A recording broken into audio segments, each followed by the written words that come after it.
Mark well, the person who wrote this is not responsible for why it's in our Bible. Right? That's a whole different issue. Let's get the first thing out first. Who is responsible for this history of David's rise? Jeremiah. No. Who is responsible for this section we're reading? Somebody in David's time.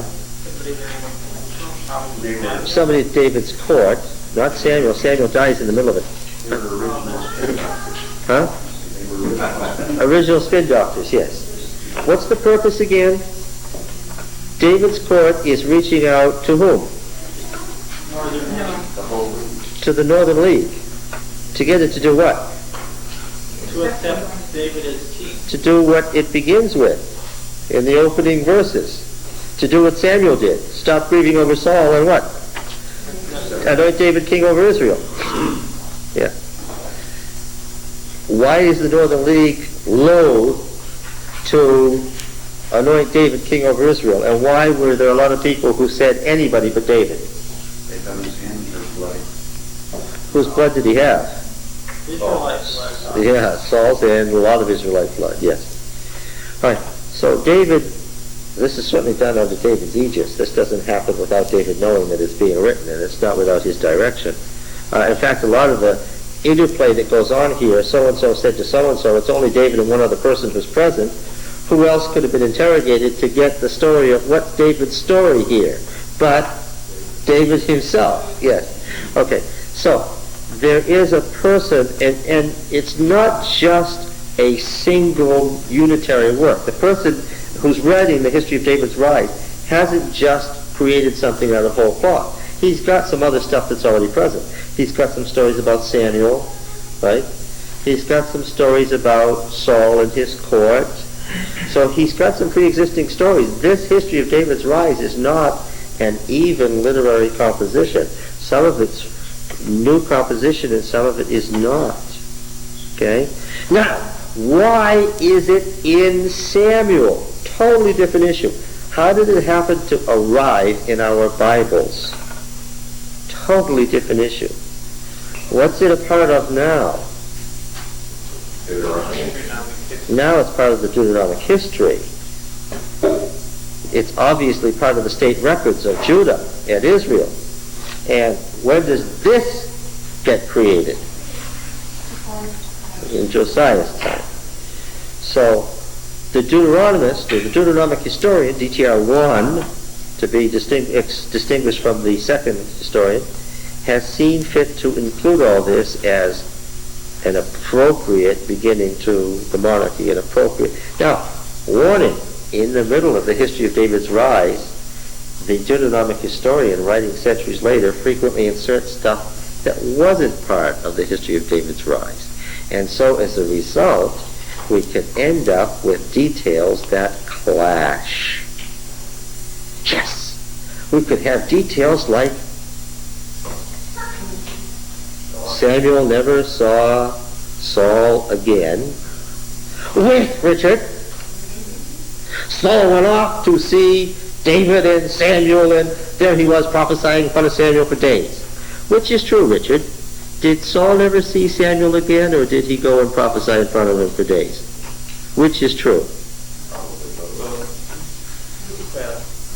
No, wait a minute. You can't say it's both. Different story. Either they never saw each other again, or they did see each other again. Which is true? We can't tell. One of them is what? Wrong. Okay? Now, From the perspective of the author, though, they may both be true. This happened in the Civil War, which is only 100 years ago, and we still have problems reconciling. oh, there's absolutely no question in my mind that the prophetic writer who wrote that Saul and Samuel never saw each other again truly believed that that was historically the fact. There's no question in my mind that the author of History of David's Rise truly believed that one of the first stops of David after he left Saul's court was where? At the prophetic camp at Ramah. A prophetic encampment. Absolutely, both people believed that they were absolutely correct. This, of course, creates an interesting situation for why they're in our Bible. Was the Deuteronomic historian dumb? What have we found out about him? Is he subtle? In the extreme. Is he so dense that he can't figure out that he's got a source that says they never saw each other again, and a couple of columns later he's got a source that says they did see each other again in a very dramatic way? Is he just too stupid to have noticed it?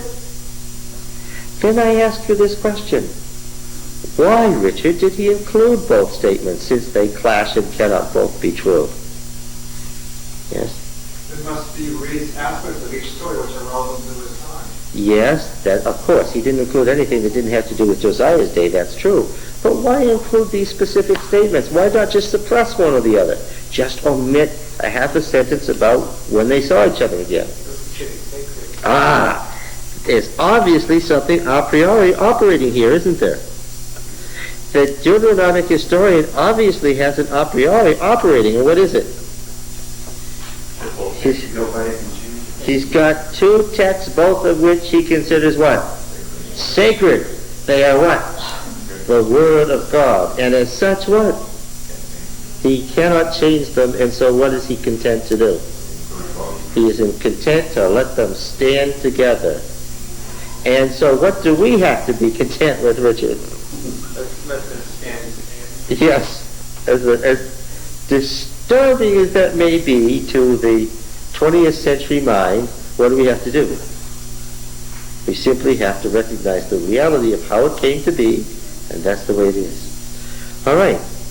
Now then, we're coming to one of those points right here, and a particularly significant one. We're in chapter 19, and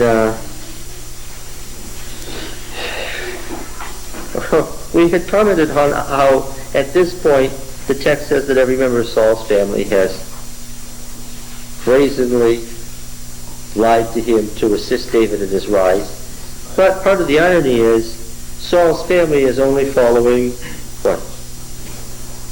The lead of Saul himself, who's assisted David to rise more than any other figure. Saul himself. He's responsible for David. One of the great points of the apology of David is, if there's anybody to be blamed for the phenomenon of David, it is what?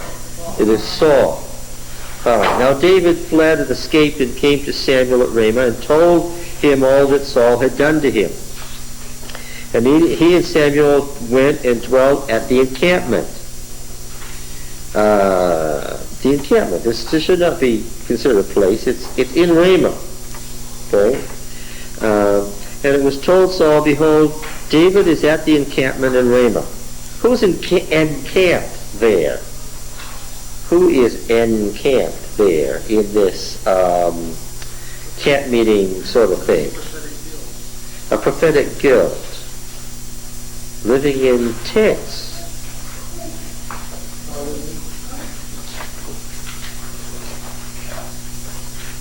Well, back to chapter 15. Remember when Saul was anointed, there were signs that were going to come on him. He was going to see certain things. And one of those things was, 16, I guess it is. No, 15. That's too far along.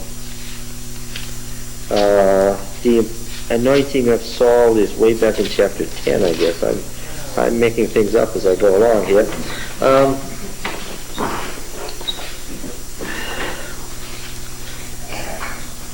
We find a certain band of prophets, right? It's verse 5, 10:5. You will meet a band of prophets coming down from the high place with harp, tambourine, flute, and lyre.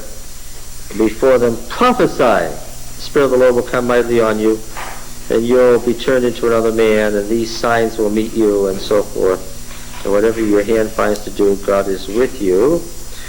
And sure enough, we have him meeting this band of prophets. Saul is taken over by the Spirit of God. He lies among them prophesying, and the question comes, what has come over the son of Kish? Verse 11, is Saul also among the prophets? The question, and who is their father, of course, is the key question. Is the king going to control the prophetic movement, or is the chief prophet going to control the prophetic movement? Well,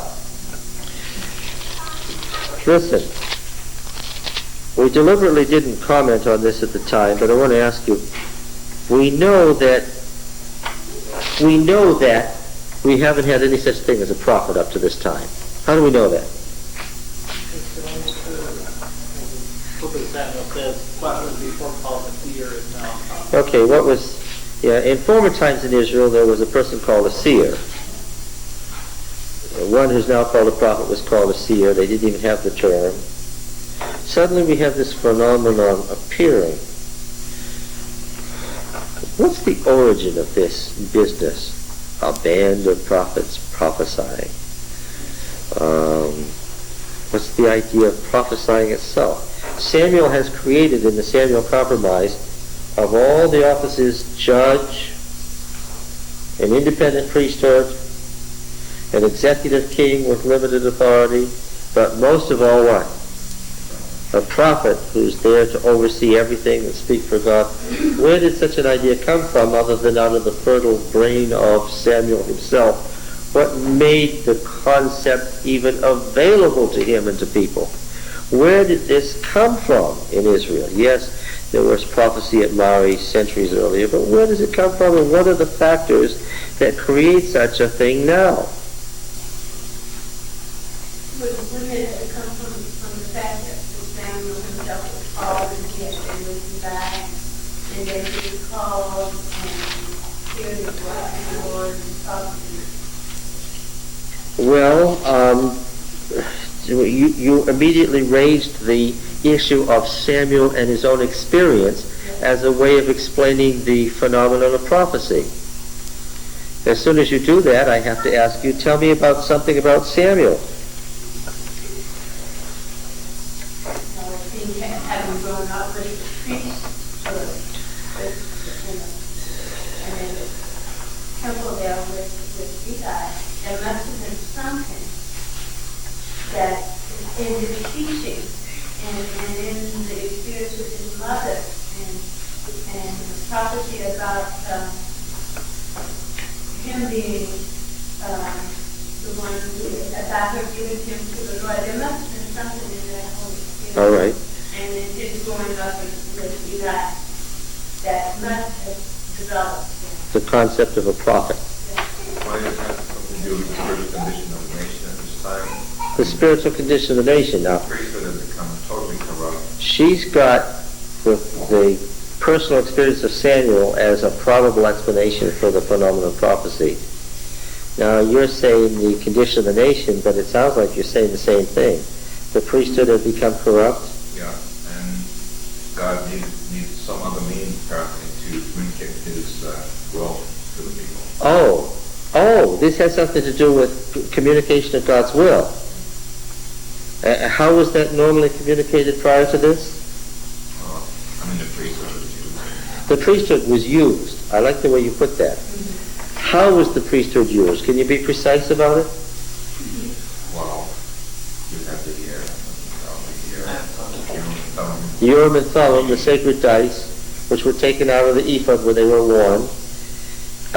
You remember, we're about to hit on when Saul slays the priesthood of Nob and Mas. One of the priests escapes, Abiathar. And that's great for David, because he's got a real priest. And moreover, it's terrible for Saul. And great for David, because Saul doesn't have a real priest anymore. And without a real priest, what can he not find out? What's God's will? And what can David find out? He can know if he's been chosen and what's going to happen. Yes. Now, in 1 Samuel 23, we have an interesting example of this. In 1 Samuel 23:9. And this was not the function merely of the high priest, but we discover of any priests. Samuel, we're going to find out that Saul killed all of these men, all of whom wore the ephod. The point being, he killed all these people who could have told him God's will, and then, as a result, what? And in verse 9 it says this, Richard, David knew that Saul was plotting evil against him, and he said to Abiathar the priest, bring the ephod here. For what purpose? To divine the will of the Lord. Then said David, O Yahweh God of Israel, thy servant has surely heard that Saul seeks to come to Keilah to destroy the city on my account. Will the Baalim, the lords of Keilah, surrender me into his hand? Will Saul come down, as thy servant has heard? O Yahweh God of Israel, I beseech thee, tell thy servant. And Yahweh said, was this a voice from heaven? Like at, did God thunder out of the heavens to David, he will come down? Yeah. Well, how did Yahweh say he will come down? How? There was a priest with what? An ephod. In these legal decisions that we read about in Leviticus, I need to know whether this person is innocent or guilty. How do I find out? You get him in front of the priest, who's also the judicial officer, and what? You ask God. And if the wrong lot turns up, what? The person is gone. History. Not even history. You wipe his name out. It's as if he never existed. He's cut off! Which means he was never there. Right? The point is that one of the functions of the priesthood was what? To give you answers that illustrated God's will, that frequently told you God's will in relation to events as yet to occur. In short, a prediction. Now then, as long as you had a strong priesthood, Roy, I imagine there never would have been any prophets. For one very obvious reason. If there remained a strong priesthood, what? Well, there would never have been any need to differentiate into a distinct, separate entity. You understand? Now, what was it? Well, of course, we have to remember immediately something that I reminded you of. Samuel wasn't just given to the temple out of the goodness of Hannah's heart. The genealogies make it clear that the family of Samuel is what? Mother and father. What? They're Levites. Samuel is going to raise the whole Levitical tribe in Israel to the position of priesthood. Right? Deuteronomy 16 to 18, the Samuel compromise. And what kind of Levites are they?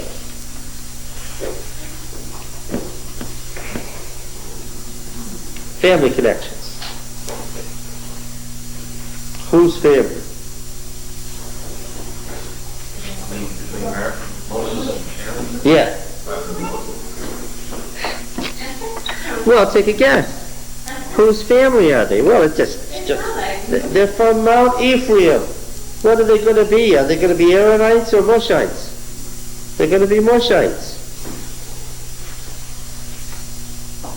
Michael, if you're scratching your head, the family of Moses and the family of Aaron fought a war for 500 years over who was the true priesthood in Israel.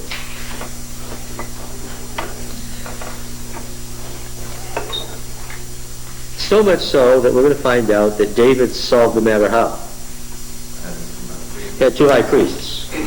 He had a high priest from Aaron's family and a high priest from Moses' family. And that was his solution to the problem. Okay. And that was one of those compromises that David was famous for that explains why he built the largest empire of his day and why it fell apart 50 years later. Because it was all based on what? It was all based on David's ad hoc solution to a problem relating to himself personally and how he'd deal with it. All he did then was institutionalize what? By solving the problem that way, that solved his immediate problem, but what did he therefore institutionalize?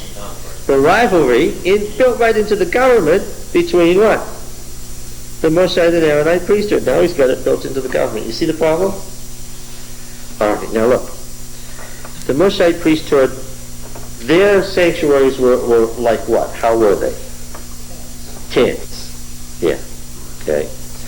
And the Moshite priesthood was particularly related to what particular thing? They were what kind of priests?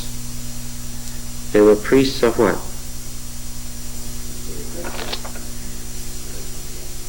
Well, what was at these sites?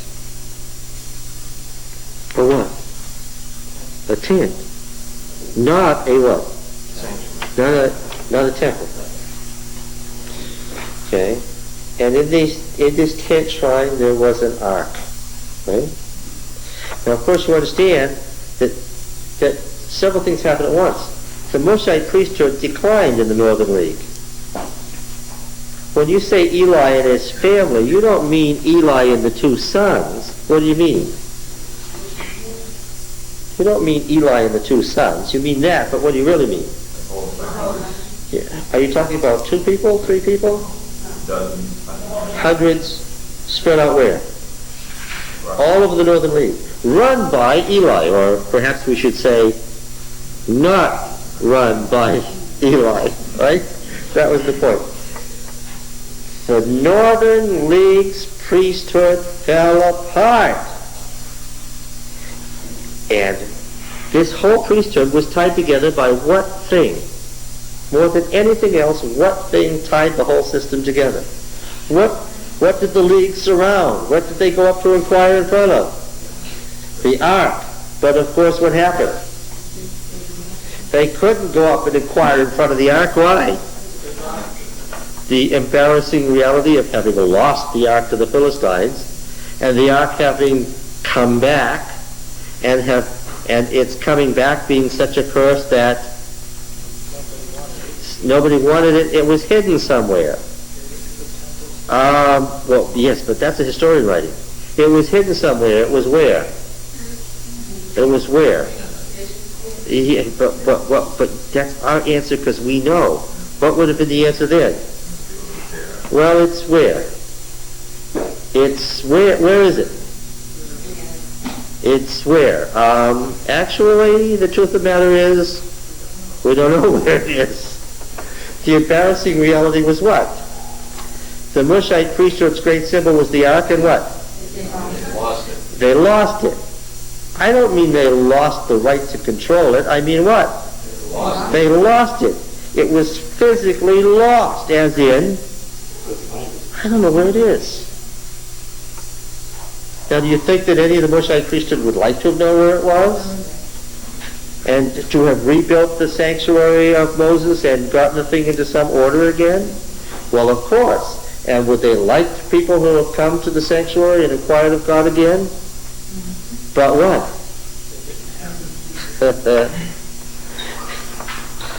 You can't do it. Why? It's not there to be done. So, the emphasis obviously switched away from the ark as the means of oracular prediction to what? To the ephod and to the individual priest. Now, They had multiple shrines. You say there's no evidence they might have had multiple arks. Nothing in any of the biblical literature that's passed down to us implies that the Moshite family had any more than, though they had multiple shrines, had any more than one ark. They might have had something like the synagogue, which claims it goes back to the ark, where something parallel to the ark was held in there, like what's in the ark in the synagogue today? The scrolls of the law. And you do know that that was a tradition, don't you? Because Deuteronomy says that Moses put what in the ark?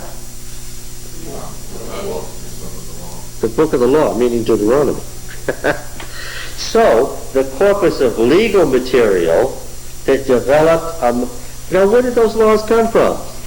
What should you do with somebody who has what? Give me an example. There's what? Somebody who has what? On the knocks on the road that doesn't belong to him and keeps it. Thank you. What should you do with somebody who has found an ox on the road that wasn't his and he kept it? What should you do with such a person? Well, of course, we'll inquire of Yahweh, and he will give us answers by the ark or by Urim and Thummim, and that will become a what? That will become a law, and we'll write that down, and it will become part of this corpus that we later call the Deuteronomic Code, right? And you can understand that, how it's all God's word to Moses, right? Well, after all, where did this process begin? With Moses. With Moses. Who made the ark so you could get all these answers? Who was God talking to? Moses. So now when Moses dies and the ark's still there and he's still talking, then what? Is this still the law of God, God speaking to Moses? Sure. By his understanding, sure. So that's how you can get laws that Moses never heard of, that God spoke to Moses. See? Bound to create hopeless confusion later on. I agree, Richard. Yes. But at the time, perfectly understandable. Now, the priesthood declined. Its center didn't hold. Right? Once the center collapsed, what? The thing flung apart, and what did there need to be? There needed to be somebody to step into that. The Mushite priest who stepped into the vacuum was Samuel. Now there was a tradition about Samuel that was quite remarkable. Do you remember early in Samuel this event?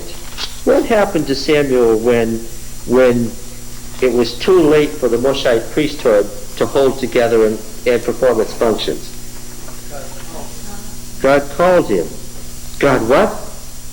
Stood in front of Talk to him. What do you mean by that? Instead of using what? You mean that he was using the ephod, or he was inquiring in front of the ark, or? You got there face to face with him and told him. 1 Samuel 3, we have a tradition that is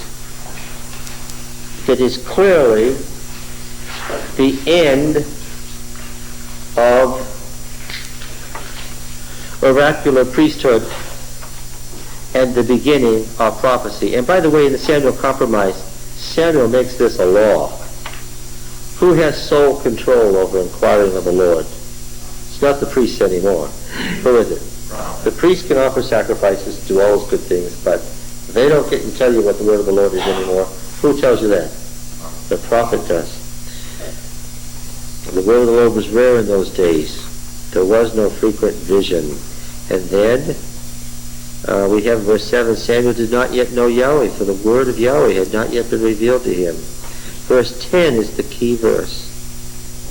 After he heard this voice several times, and Yahweh came and stood forth, calling as at other times. The calling was what? By the actual presence of Yahweh standing forth in front of Samuel. Samuel, unlike the priest, is what? Communicating with God how? Directly. There is, well, I'm going to tell you an awful thing.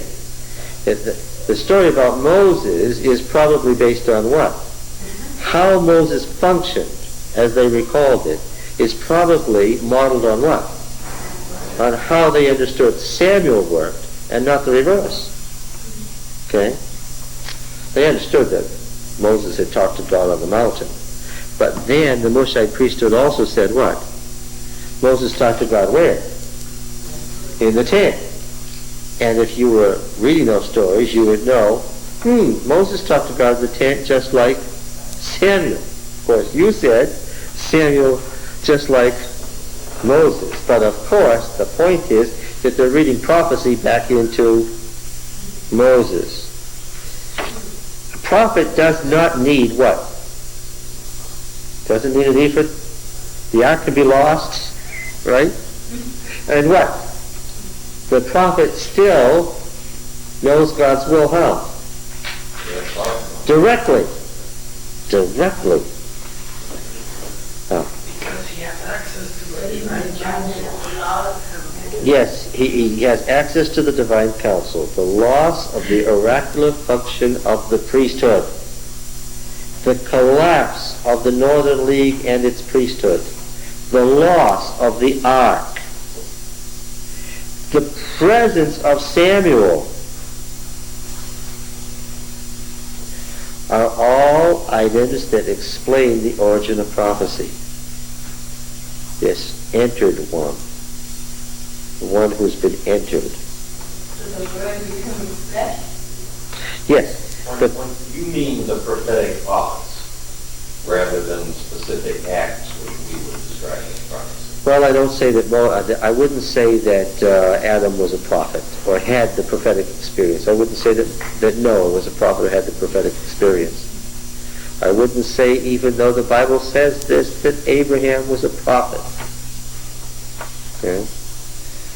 Now, I wouldn't say that Moses was, in the sense of the later prophets, a prophet, though we're going to read a psalm that says that by a prophet the Lord led Israel out of Egypt, and by a prophet he preserved him. That's the point I'm making. I mean, the office of prophet, a consistent function, starts with Samuel. Yes. But the acts that one identifies with that office had occurred frequently. Theophanies. No, I wouldn't say frequently, but theophanies, yes, absolutely. Theophanies, which is what we're talking about here. God appearing directly to a person and communicating directly with that person's mind has occurred to Abraham and Moses. Okay? But now we're talking about somebody whose business it is, who gets his check, who makes his living by what? Talking to God. By talking to God and telling you what God has to say. And sometimes the prophet may say, God has nothing to say about this, so don't bother me with it. Yes. All right. So now, then, the point that I'm making is that a phenomenon becomes institutionalized here, and it doesn't become institutionalized by accident. Okay, question. Yes. What is the difference between the seer and the prophet?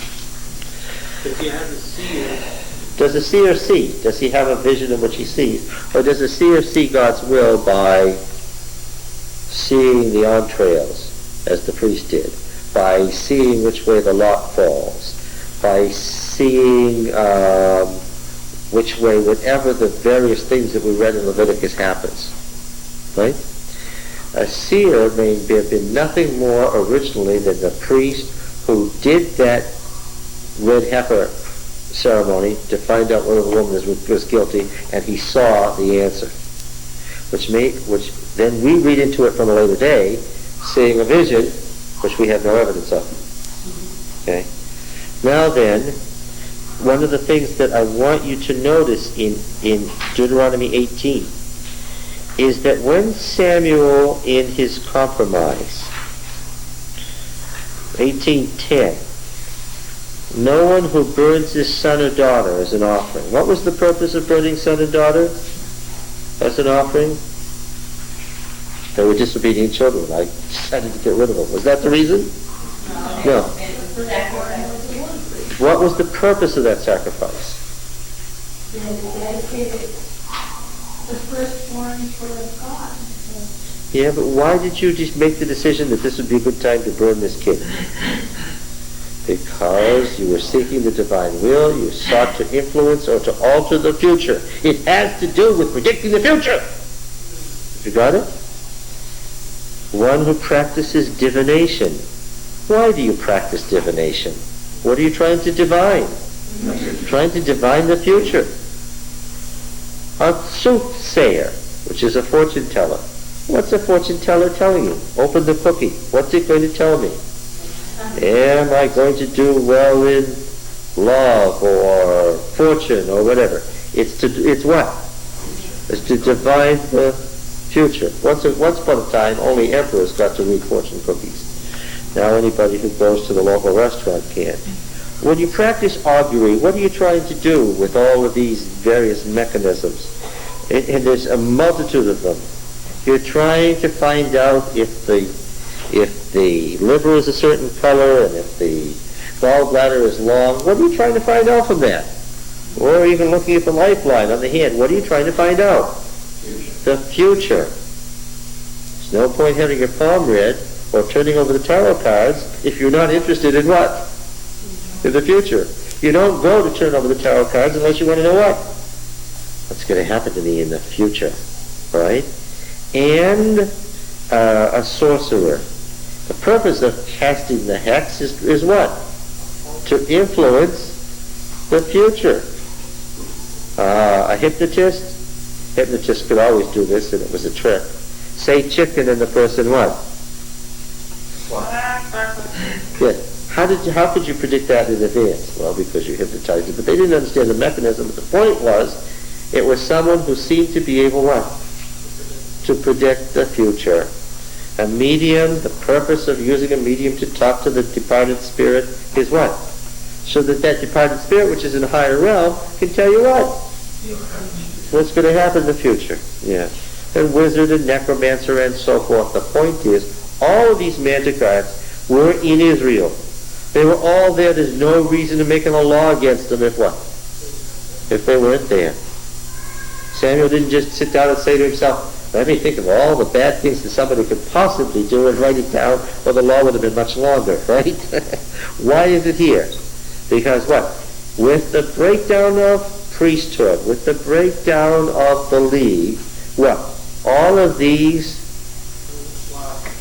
yes, all of these folk ways of telling the future were very much present in Israel. And what does Samuel do with all of the usual ways of telling the future? He outlaws them, and it's not by accident that all of this is preparatory to verse 15. Yahweh your God will raise up for you a prophet like me from among you, from your brethren. Him shall you heed, just as you desired of Yahweh your God at Horeb on the day of the assembly, etc.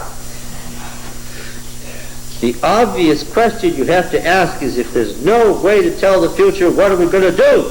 And the answer is what? That's okay. Why? Now that we told you the bad news, the good news is what? We're going to institutionalize somebody who's going to be there, whose business it is what? To talk to God face to face, just like Moses did. Moses is going to be our paradigm here. And Moses on Sinai is going to be our paradigm here. And even though we can't use necromancers and hypnotists and augurs and priests anymore, we're going to have what? We're going to have prophets who can tell us the future. Isn't that great? Yeah. Okay. And so what he's really done is he has reserved all of the magic arts to what? To the prophet alone. Anybody else doesn't get to tell you the future, because if they try, what? They die. That's their future. Okay? Now then. So, David, in the light of this, what is the purpose in 1 Samuel 19:18 of this statement? Now David fled and escaped and came to Samuel at Ramah and told him all that Saul had done to him. What is the purpose? What? You all understand? What's the issue? What is David here for? He's got a question that he's marginally interested in. What is his question? Survive. Yes, is Saul going to kill me? Will I live through tomorrow? Yeah, well, he was somewhat interested in that question. And he had another question that he was somewhat interested in. What was that? Will I become king? Am I really Saul's successor or not? Yes. And so they went and dwelt in the encampment. What would be the purpose of going into the encampment of the prophets?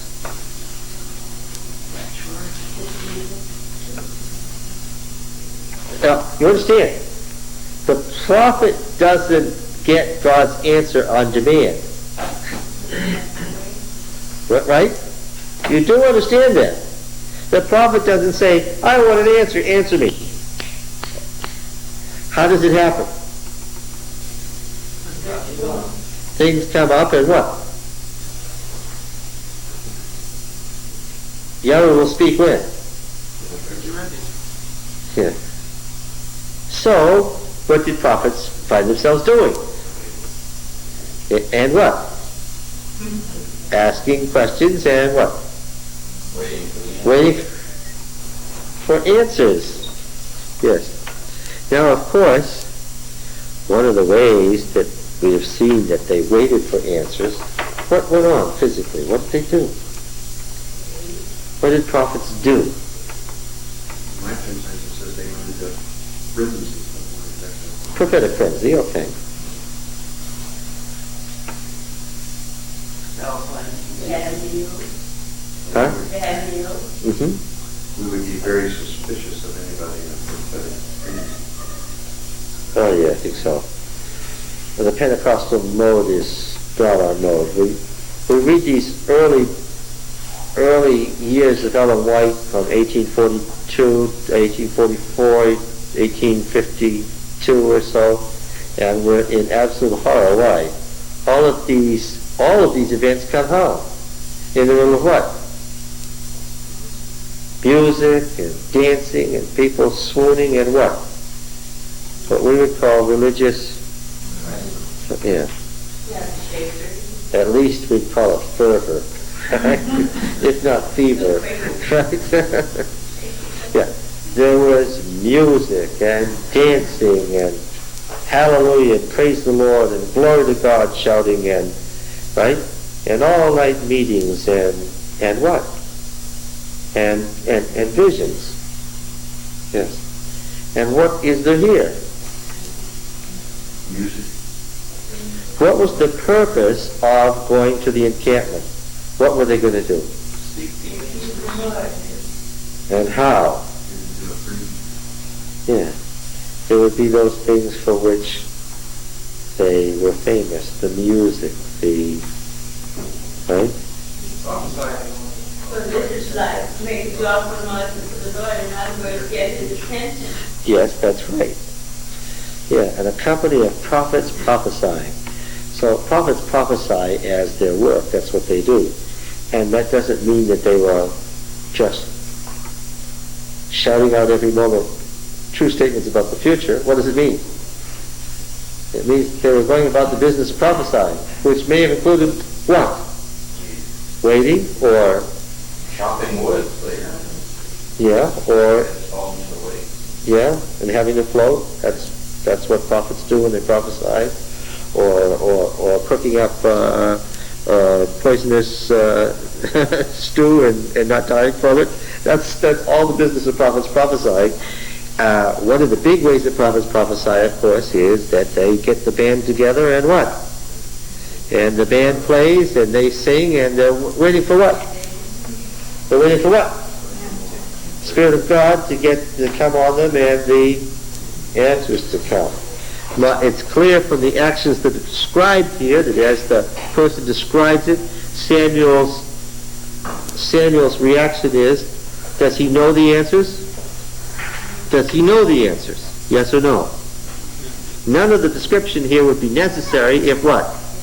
If he knew the answers. He doesn't know the answers, but what? He, along with everyone else, what? Is terrifically interested in hearing the answers if they can get Yahweh to give them some answers.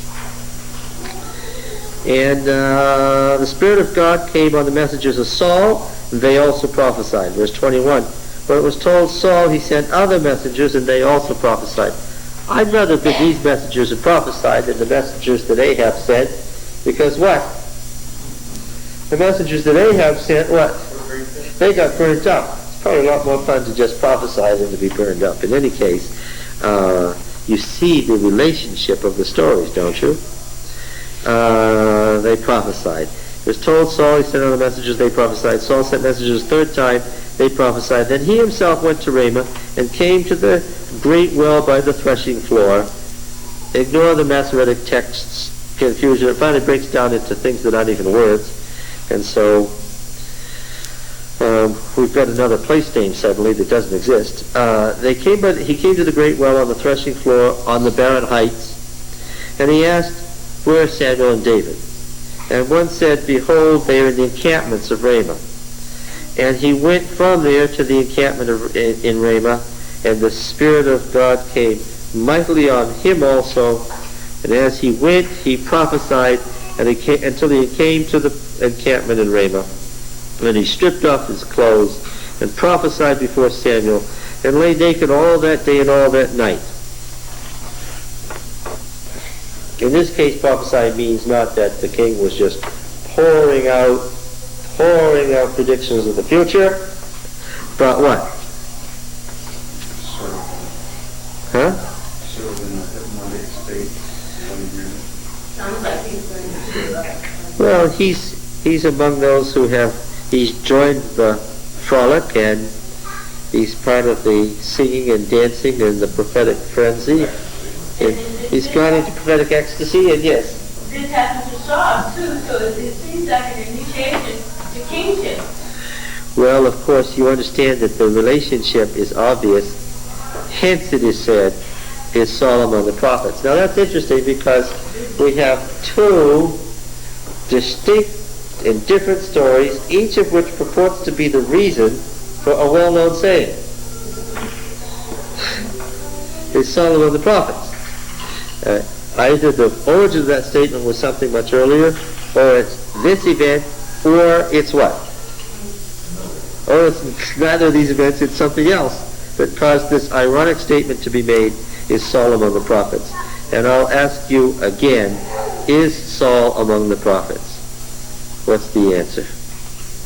The answer is clearly no. This is intended to be tremendously ironic that Saul himself would fall into the prophetic frenzy. But then Saul was a person who would have been peculiarly adapted to fall into a prophetic frenzy. Why do I say that? Yes, his emotions, his manic depressive tendencies, his ability to be swayed by music. Hey, does music have any power to change our emotions, to move us?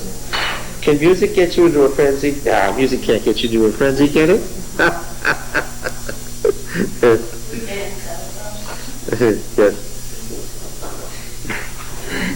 Yeah. Well, yeah, you've seen this. You don't know whether it's an evil spirit from God, right? Yeah.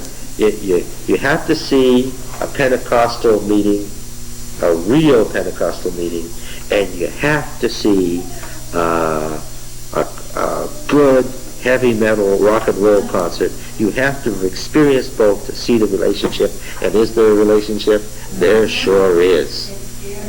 Yeah. Yeah. And so so this happened to Saul too. Yeah. Well, what was Saul's purpose in going himself? What was his purpose in sending messengers? What did he want? He wanted David. Yes. Did he get David? No. The story is irksome. What do I not know from the story? Yeah, what the answer was. The story is thoroughly irksome because it does not give me enough information to tell me whether David found out the answer, whether Samuel ever knew the answer before he died. I don't know. It doesn't tell me that part. Well, anyway.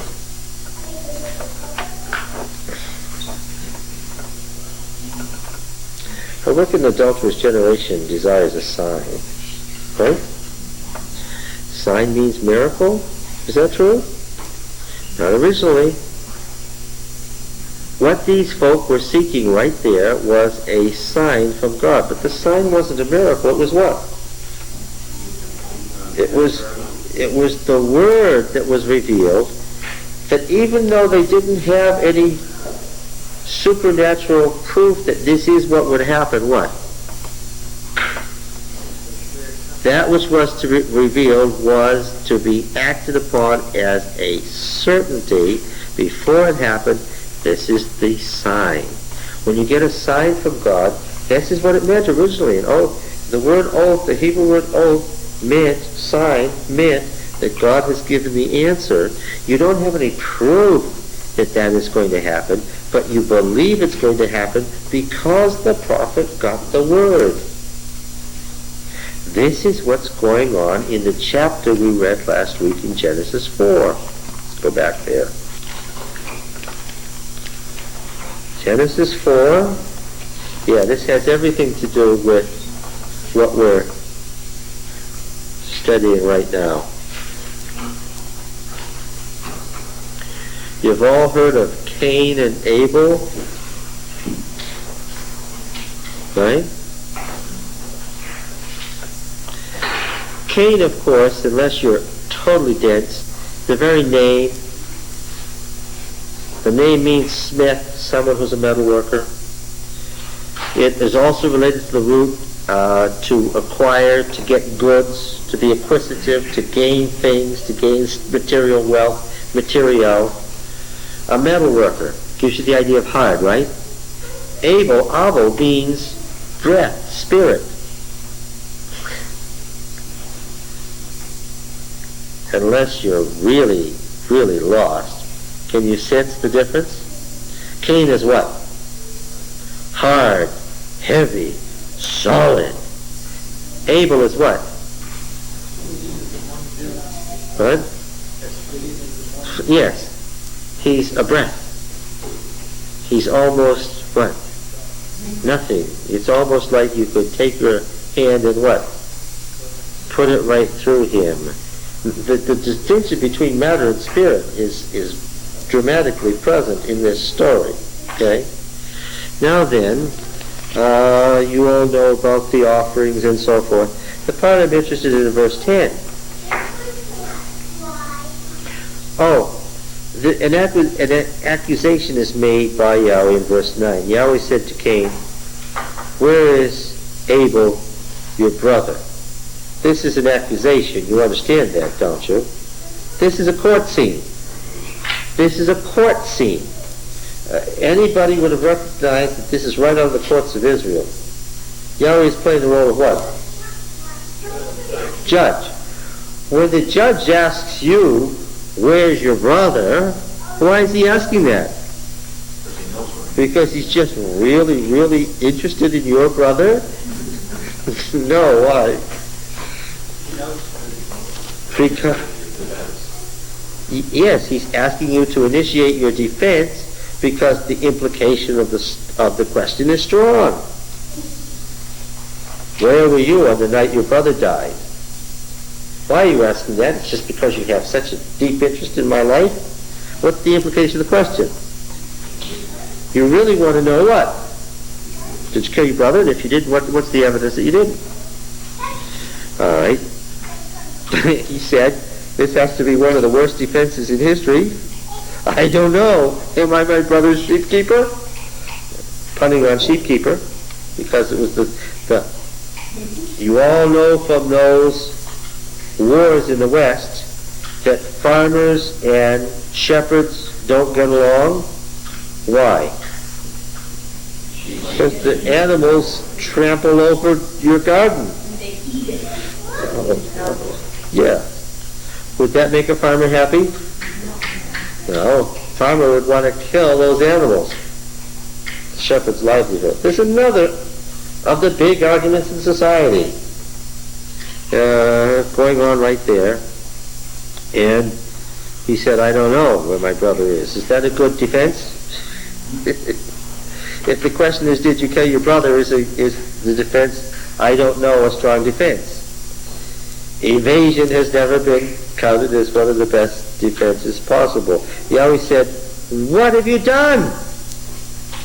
The voice of your brother's blood is crying to me from the ground." And the word cry means, the cry, this is a word that's used throughout the Old Testament to mean what the injured party does to the judge.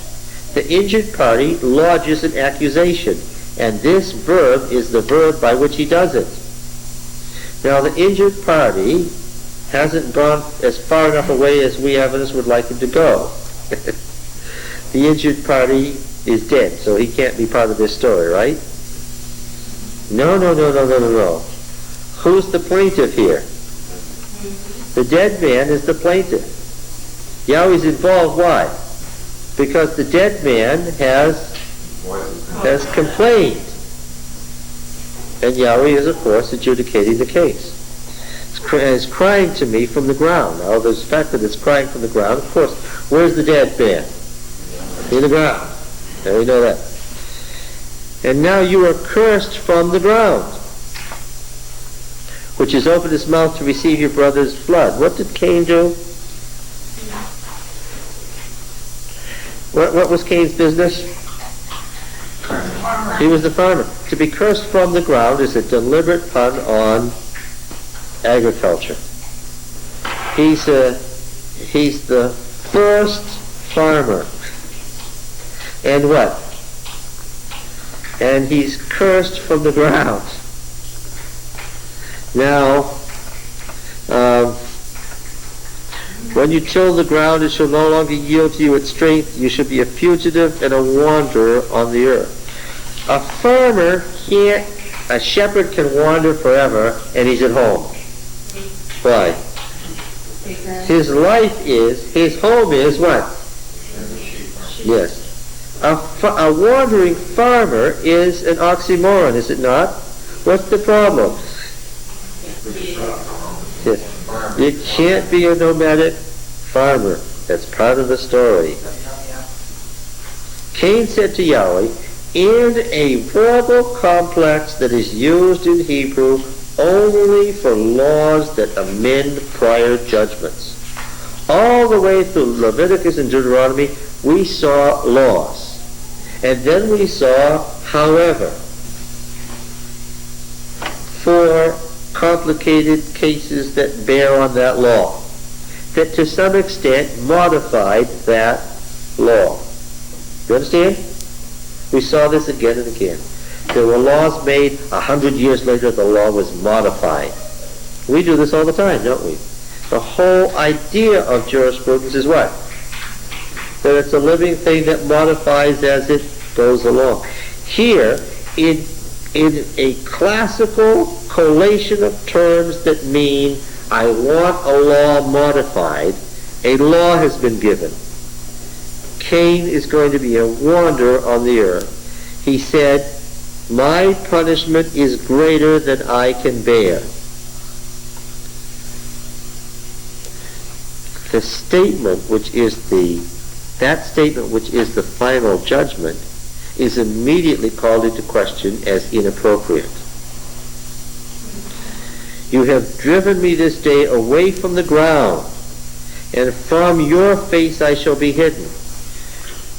There's a deliberate collation of well-known terms. It is a matched pair in this statement. And we've talked about matched pairs and parallelism enough so that you should be able to figure it out. If Cain can't look down for help, then what? He ought to be able to what? Look up for help. But what?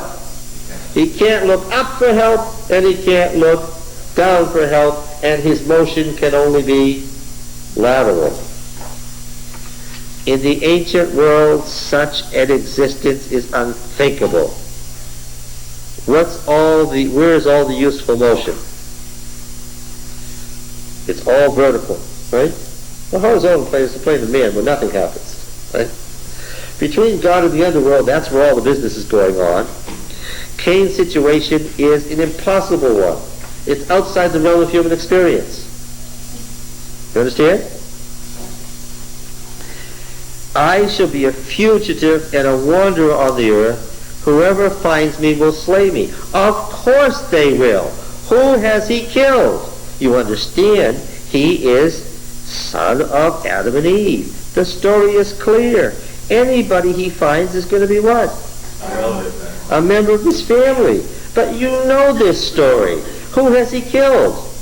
He's killed a member of the family of Adam and Eve. That means what? What does Israelite society, and common with Semitic society, generally say? In the law of blood vengeance, what? You kill a member of a certain family, what? Anybody from that family, what? Can kill you. Cain's obvious problem is what? Everybody who's alive is what? Is a member of that family and duly bound under the law to do what? To kill him. Yes. How did he know this if this case had never happened before. If this was the first one, how would he know that everyone was duly bound? I love your question, Dennis. How would he know? Because this story is not a story about Cain and Abel in the second generation of the earth's history, primeval history. What is it about? Who is this written to? The people of the day. Yes, this isn't written to Cain. This is written to whom? The people of the day. This is written to the jurisprudence of the Northern Kingdom. Yeah. All right. This was their Bible. They would have recognized it right away. Well, you and I recognized it, but I was just wondering, why was it written the way it was at that time? Yeah. If you take this as a verbatim statement of what Cain said to God, God said to Cain, I have to assume that there was a whole lot more in the second generation of Earth's history that I know nothing about. This is about Israel. Right? All right. And the killing one's brother, of course, has a relationship to the law of blood vengeance and, of course, to the whole problem of internecine war in Israel. All right. It's so interesting, I don't want to start the same thought, that so many people read this and we have so much written, so many sites, because they actually try to bring back the first two brothers on the earth. It is so... Well, you understand, and I understand too, that the average reader is not going to know anything about exegesis, and that what's going on in this passage is going to pass him by, and he's going to have to read the surface story about Cain and Abel. That's all. My thoughts are that when did this get distorted? When, at some point, the church should have known about this, and should not have let it come down. See, the distortion comes as a natural product of the passage of time. Ideas get lost. People forget what something used to mean. Times change. Culture changes, huh? You write to your audience, and your audience changes with time. Your audience disappears with time. A new audience reads it but doesn't understand. And the words are still there. That doesn't invalidate the story. Yeah, that's right. Yeah. Or the significance of the story, even on the surface, Yeah. for those of us who read later. Yeah. It just means that we will not understand it in the way that the audience for whom it was written understood it. That's right. That doesn't mean that our understanding is invalid. Yeah. And so that's how, after all, that the Bible continues to have use even when you don't do exegesis, right? Yeah. Now, whoever finds me will slay me is his complaint. Yahweh said to him, not so, a term that always means overturning a law. If anyone slays Cain, vengeance shall be taken on him sevenfold. Cain says he has no protection. He's a sitting duck for the law of blood vengeance. Yahweh says, no, I will take vengeance sevenfold. Who is upholding the order of the state? Who is upholding the order of the state and placing limits on uncontrolled vengeance and the breakdown of society? Yahweh is. Now this is good news for the reader because God is controlling society and placing limits on the order of society. It is bad news for Cain and anybody who finds themselves in Cain's predicament. Why? Because Cain said, anybody who finds me will slay me. The thing could break down into total chaos. God says, not so. He is the upholder of order, and he is the one who takes vengeance perfectly, sevenfold, perfect vengeance, and stops and orders society. That's good news for us, bad news for Cain, because the statement is, if anyone slays Cain, vengeance will be taken on him sevenfold. Okay?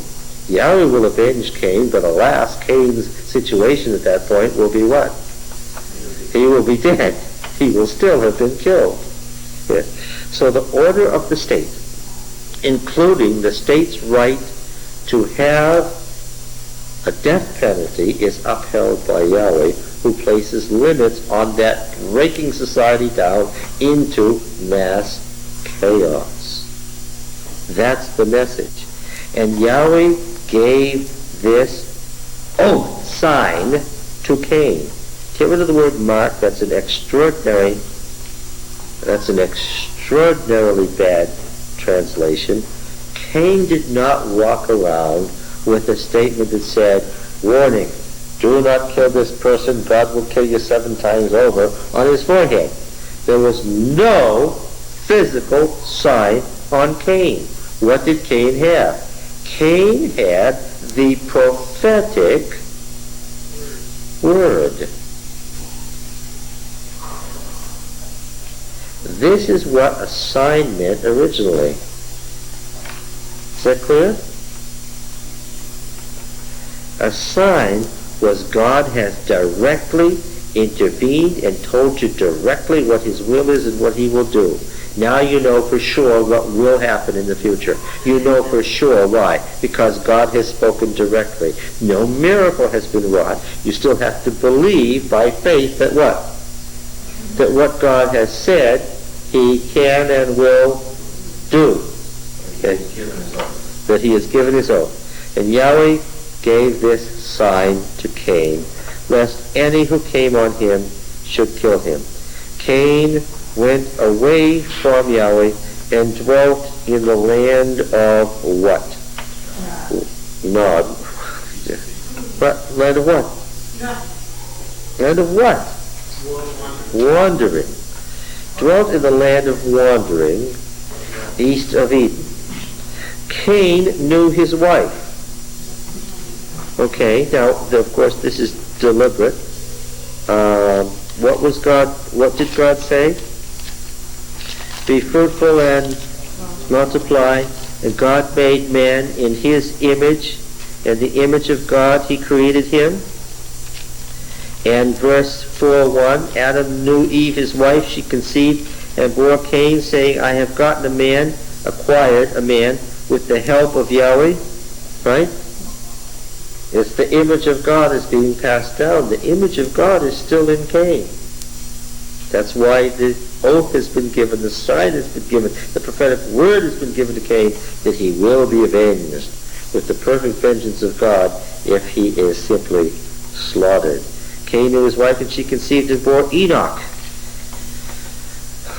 This is what came up in Sabbath school. Who was the father of Enoch? The question was. Right? And somebody said the father of Enoch was, and read over here in chapter 5. Well, you understand that chapter 4 and 5 are the same genealogy, and his son Enoch, to Enoch was born Irad. It's by no mistake that the first city in all the Mesopotamian myths, the first city of man founded on earth, was the city of Eridu. Okay? This is the same name. To Enoch was born Irad, and he called the name of his city after his son. Enoch called the name of his city after his son. To Enoch was born Irad, and Irad was the father of Mehujael, Mehujael the father of Methushael, which is Methuselah, and Methuselah was the father of Lamech, which we know in the other tradition is the father of Noah. And Lamech took 2 wives. The name of one was Ada, the other Zillah. Ada bore Jabal. He was the father of those who dwell in tents and have cattle. His brother's name was Jubal, the father of those who play the lyre and pipe. Now, Cain, who is supposed to wander, founds the line of city dwellers. The city of man. The city of man is what's being followed here. And these are the kings of the first city-state. These are the first divine kings, semi-divine kings, those descended from God. Okay, those ancient kings in the Mesopotamian myth, those who descended from the heavens, semi-divine beings who founded the city of Eridu. Okay. Now then, we have then this famous set of lines that we looked at before. Lamech said to his wives, Ada and Zillah, hear my voice. Wives of Lamech, give ear to my saying. For I have slain a man for my wound, even a male child for my cut. And we talked about the total breakdown of matched pairs in here that was so dramatic it would have alerted the reader to what was happening.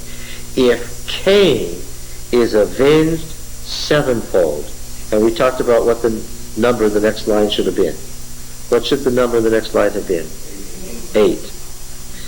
If Cain is avenged sevenfold, truly Lamech 77-fold. And we talked about how outrageous, how absolutely outside the norms of anything 77 in relation to 7 would be.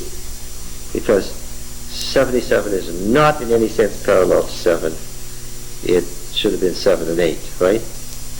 He has killed a man that is only a male child, absolutely outrageous. Now, who is the avenger? He's the 7th from Adam. Lamech is the 7th from Adam. Who is the avenger now?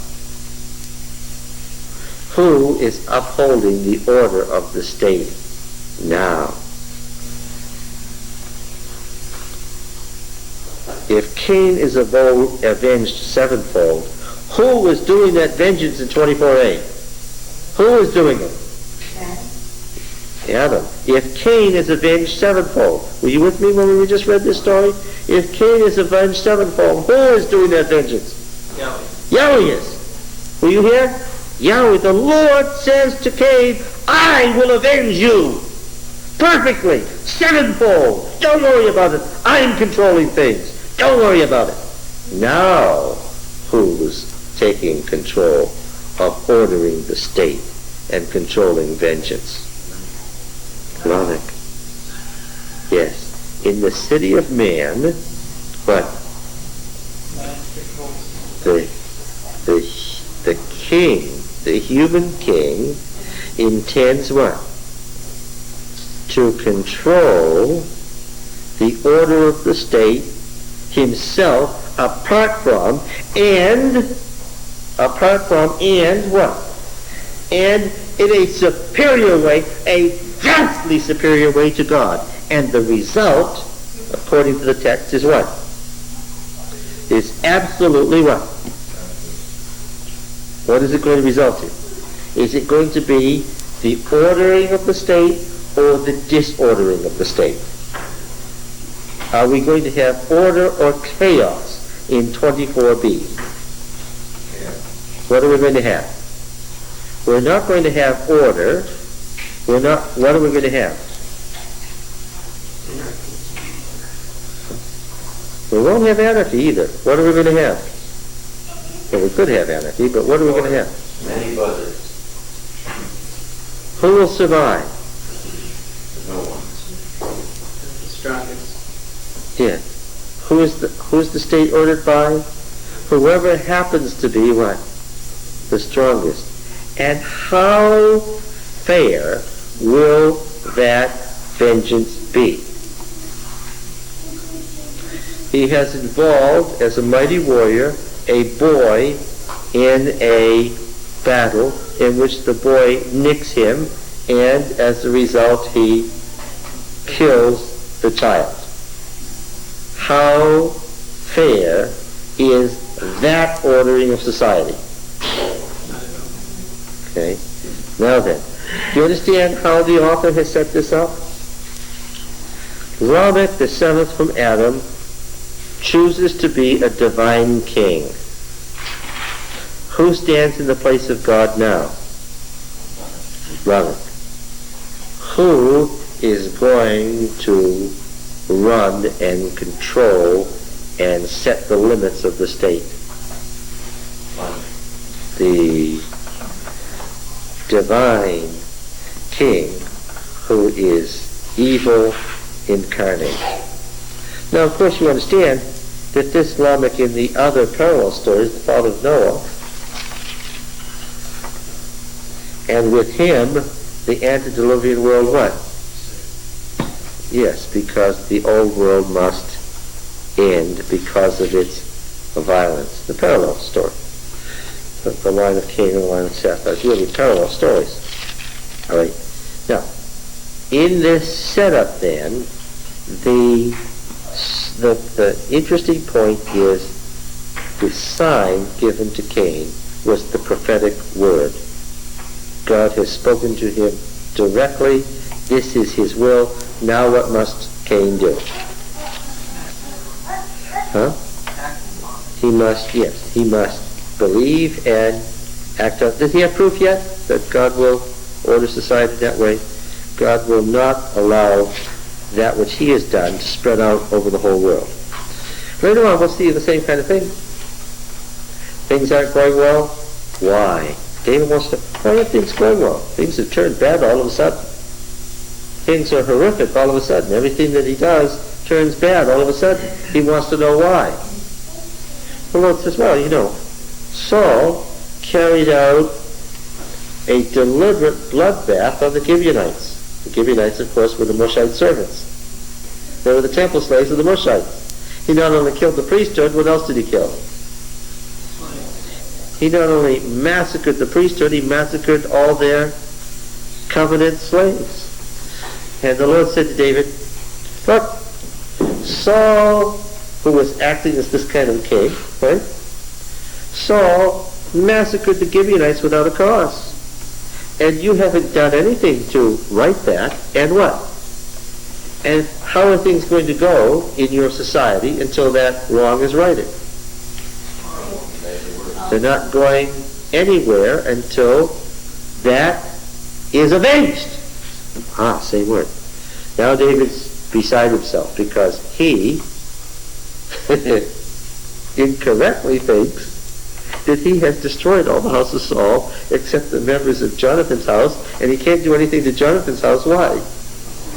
He made a covenant oath that would destroy him if he did anything to Jonathan's descendants. So now you see he has a major headache because the prophet has come and said, it's because of the blood guilt of the house of Saul, you have failed to take vengeance. That Yahweh is the protector of vengeance, right? So now you've got to do something for the Gibeonites because Yahweh as the perfect protector of vengeance orders it, and David is beside himself and asking everyone anxiously if there are any members of the house of Saul still alive that aren't Jonathan's descendants.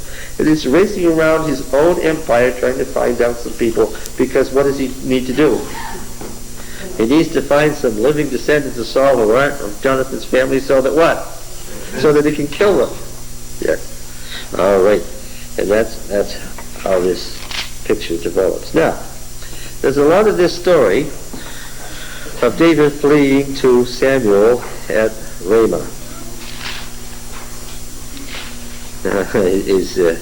Is Saul among the prophets? Well, you can imagine that in the later days of Israel, when the kings tried to take over the priesthood and the prophets, that this proverb would have been, and by the time of the Deuteronomic historian, is Saul among the prophets would have been a byword for the war between the monarchy and the prophetic movement, right? Yeah. And I have to conclude then that as far as DTR1, the Deuteronomic historian writing in Josiah's day, if we asked him, well, how did this proverb get its start? Did it get its start because Saul fell under the prophetic influence when he was young, with the day he was anointed, or did it get its start when he was trying to destroy David after David fled from him? What would DTR1 have to say to us? He'd have to say what? Well, that's what Scripture says. Right? He's got them both here. Clearly didn't know which was the original source, so what? So we have them both. Any questions or comments on this prophetic sign that isn't really a miracle at all? You know, listen to the Gospel of John. Very often Jesus answers a sign by giving a statement. That statement is what? Is the sign. Later on, what will you find out? He makes this point. Later on, what? You'll find out that this was true, and that was the sign. No, we wanted you to do a miracle. Said, the word that I've spoken to you from the Father, that is the miracle. Yeah, that's the sign. In the original prophetic sense.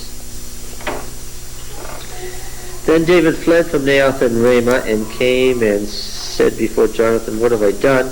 What is my guilt? What is my sin before your father that he seeks my life? Said, far from it. You shall not die. Behold, my father does nothing, either great or small, without disclosing it to me.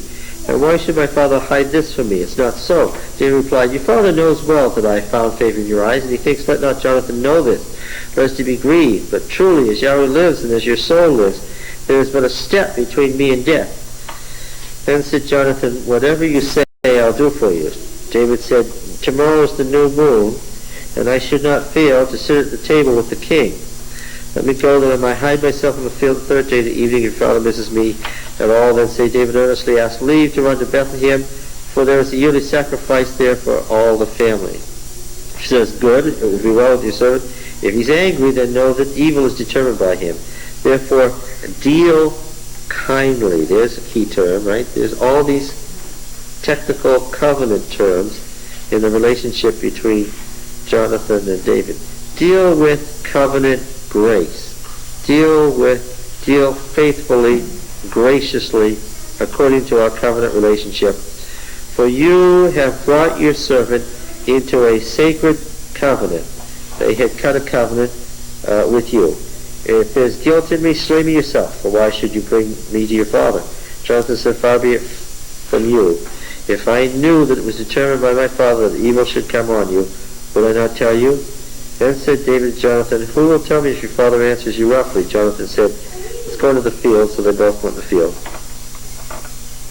Jonathan said to David, Yahweh, the God of Israel, be a witness. Now, what does that mean? What does that mean?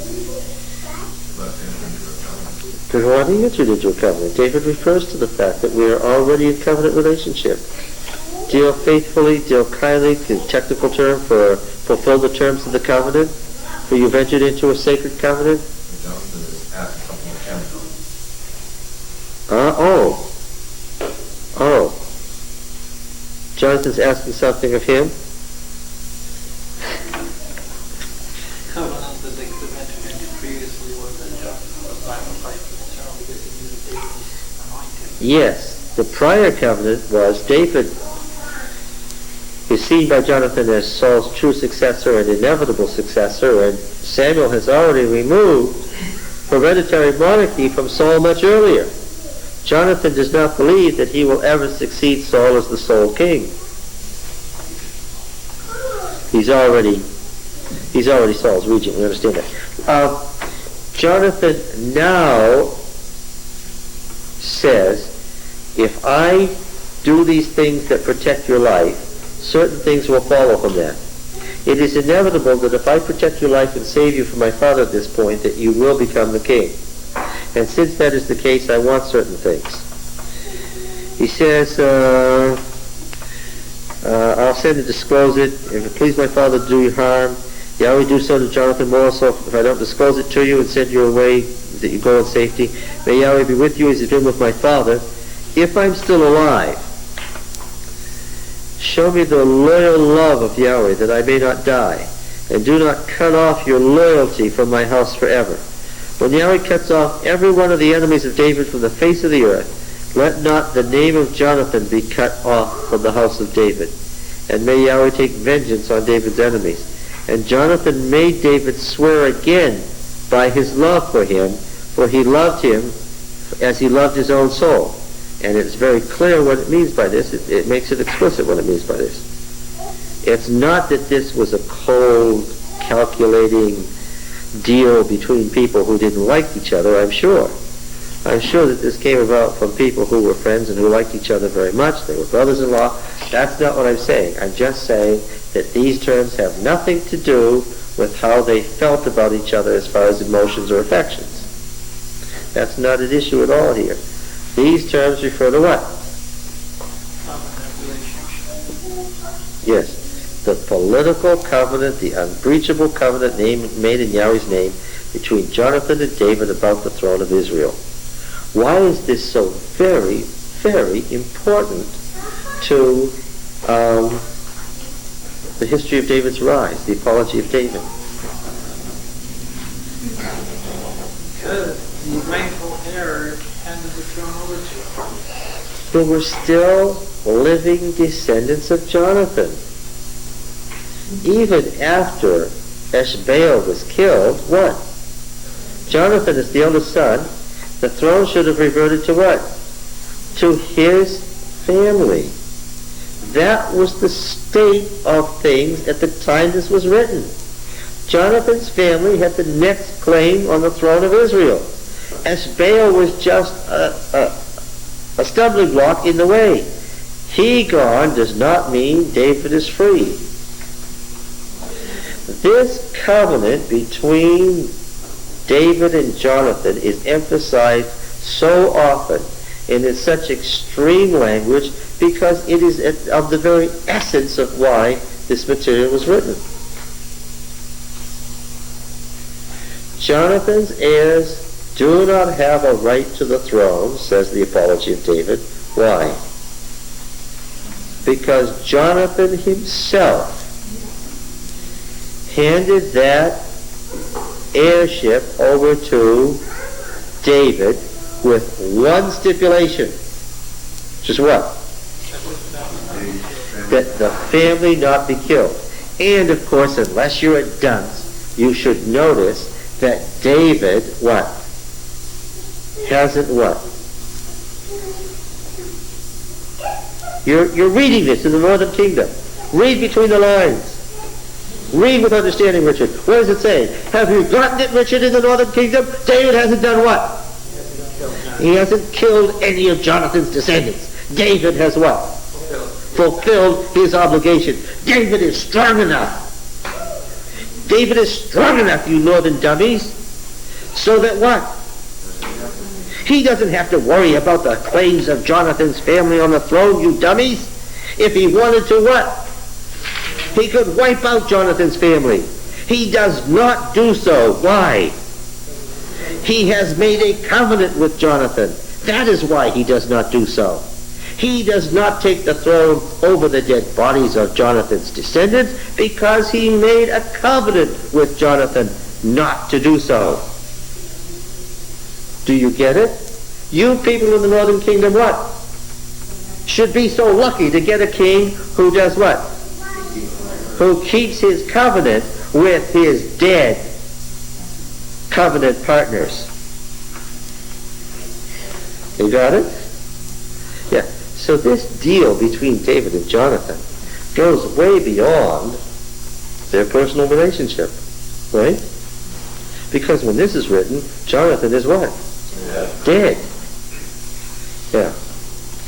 I need not tell you that this section about David and Jonathan gets twisted this way and that all the time, but the purpose of exegesis is what? Is to set back into its original context what's really going on. Now, Jonathan is a key figure here, and his consistent affinity for David is part of the key to what the situation was. You understand? If the author of the Apology of David did not make his points carefully and successfully, what would not have happened? What? Yes, that's true. David would never have been king of Israel. There would never have been a united monarchy, never have been an empire of David and Solomon, and all of the things that flowed from that.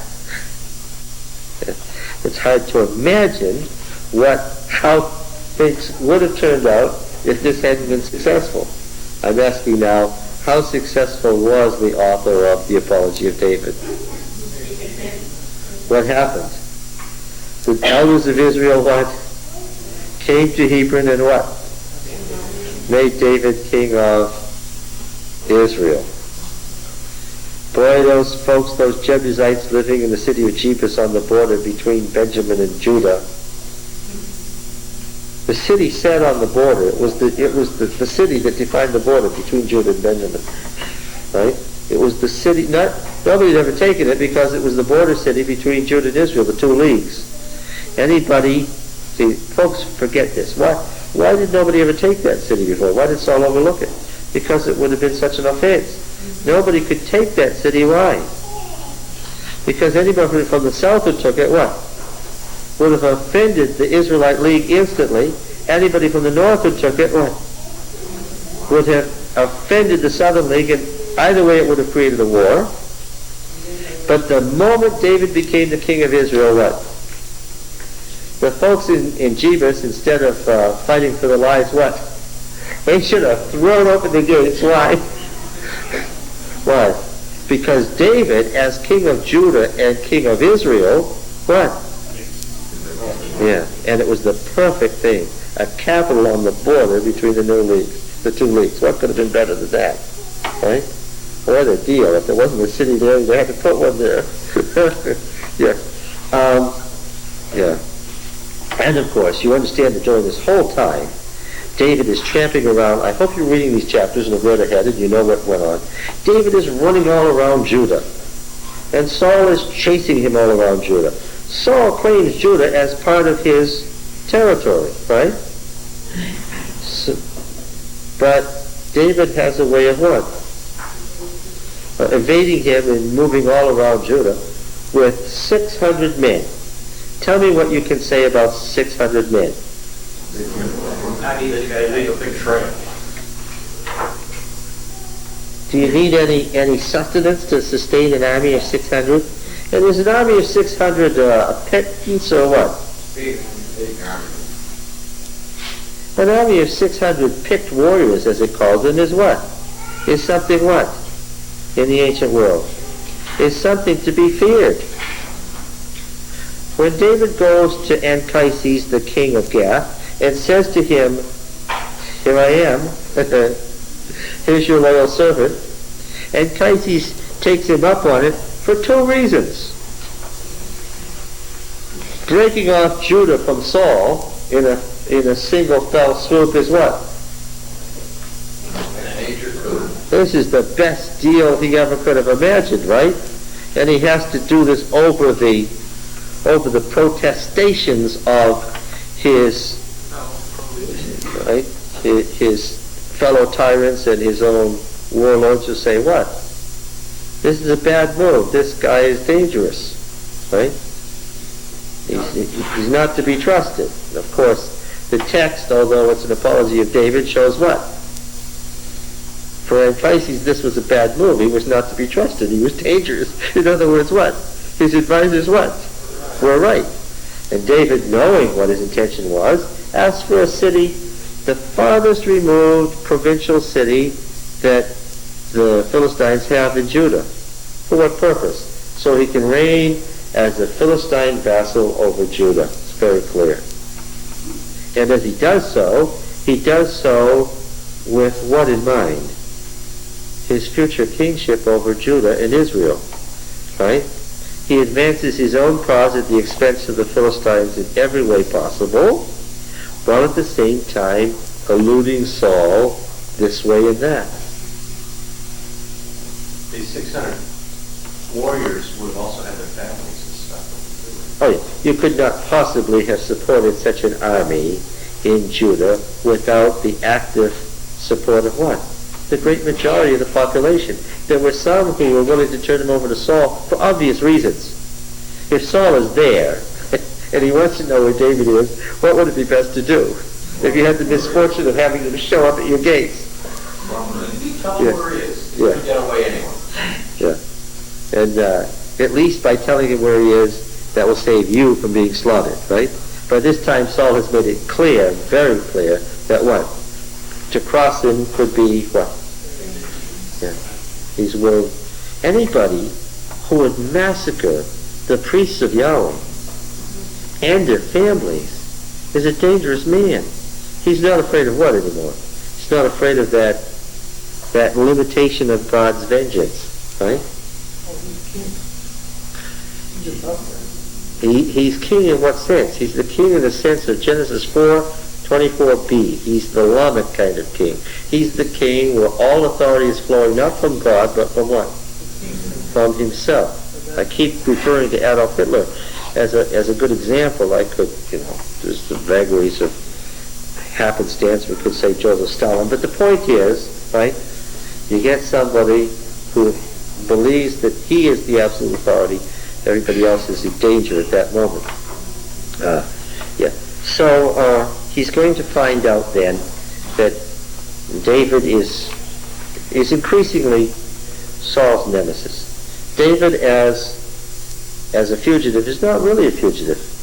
He's a fugitive in the sense that he's racing away from Saul, but he's not a fugitive in the sense that what is his real position? He's a vassal king. A vassal king over what? Over Judah. Ruling as vassal to the king of Gath. And the reason that if Saul couldn't strike the final blow against the Philistines with Judah's help, what? He certainly can't do it without Judah's help. And in fact, if you look at Saul's position politically, what must he do? If he's ever going to strike that fatal blow against the Philistines, what? He's first got to get Judah back into his fold, which means he's got to get the king pretender of Judah dead. Right? Son-in-law, no son-in-law, and the awful feeling that this guy is plotting against him. Look at this about Jonathan and Saul finally come face to face with each other. Right? We'll read these words next week in detail. I don't want to do them right now. But in any case, the new moon feast comes and Jonathan makes his appeal on behalf of David. And what is Saul's response in verse 30? Saul's anger was kindled against Jonathan, and he said to him, "You son of a perverse, rebellious woman, do I not know that you have chosen the son of Jesse to your own shame and the shame of your mother's Labia?" Now, what is this about? What is this about? Not only is he cursing Jonathan now, what? He's cursing Jonathan's mother. His own wife. Yeah. One of his wives. Well, one of his wives. Yeah, I would say one of his wives. The one that was of significance because she was from Jezreel. I don't believe Saul had only one wife, but the one that was of significance because of where she was from was the one who did what? Went off with David. This, you son of a perverse, rebellious woman, to your own shame and the shame of your mother's nakedness. These terms are reserved in the Levitical laws for what? What does that mean that you shamed your mother's nakedness? Yeah. Now, of course, he is not saying that Jonathan has had sexual relations with the mother, but he is saying that Jonathan is in covenant relationship that binds you tighter than as if you were the same person to someone what? Who has. This curse on Hitler of Jezreel makes it clear why she turns up where she does and how she does a few chapters later. Yeah. All right. At this point,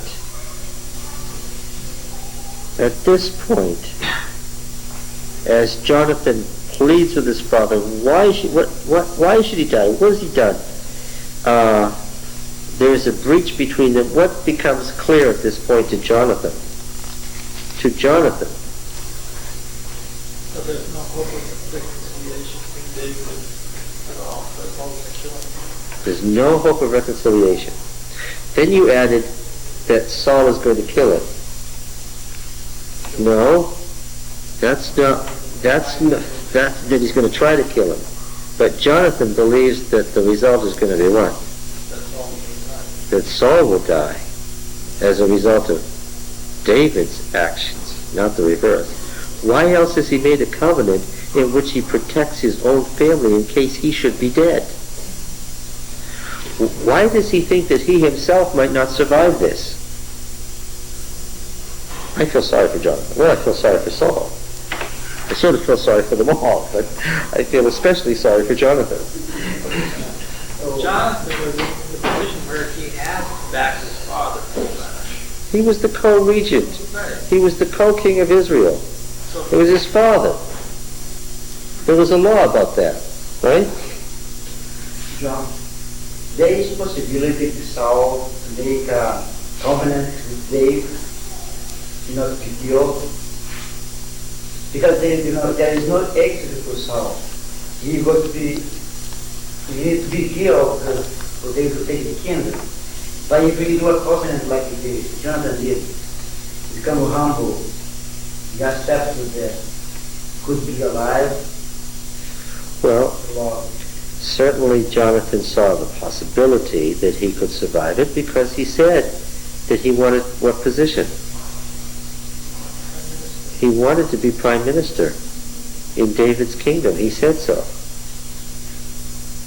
And I think he saw that as a great solution to the problem. Because if you had a Judean king and an Israelite prime minister who had been king of Israel and handed it over, I think he saw that as the perfect solution. But also, when he saw what his father's reaction was, he began to fear what? That this would result in such a war that what? If he, of necessity, standing by his father, was there, that what?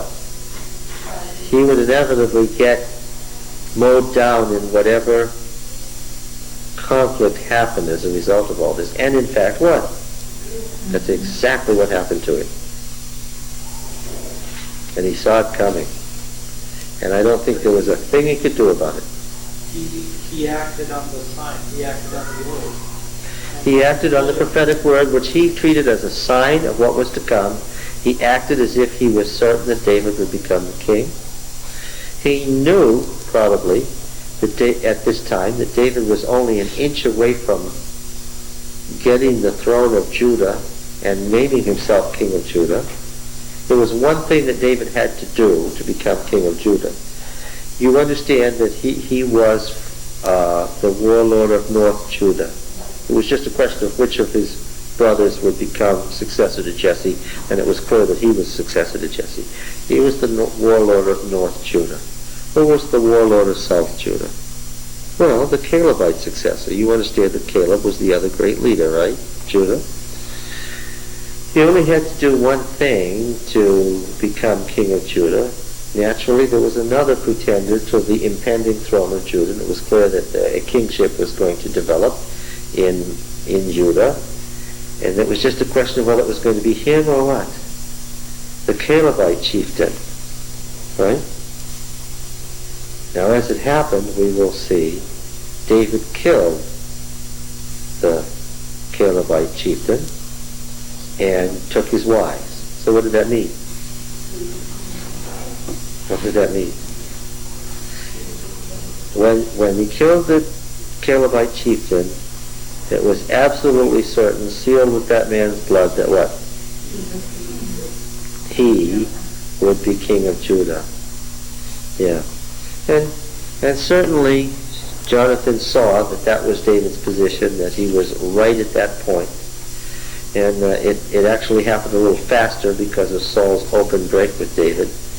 And the Judeans were willing to move faster in that direction, as long as it didn't mean incursions by the Philistines, and as long as he maintained good relationship to the Philistines. And the Philistines, of course, play the fool in this all the way to the end, right? They play the fool. They help David. You know, the thing is that David was used by the Philistines. That was the charge. David was used by the Philistines against Saul. And how does the author of History of David's Rise respond? David uses the Philistines. Yeah. He uses and abuses them and then subjugates them. That's the answer.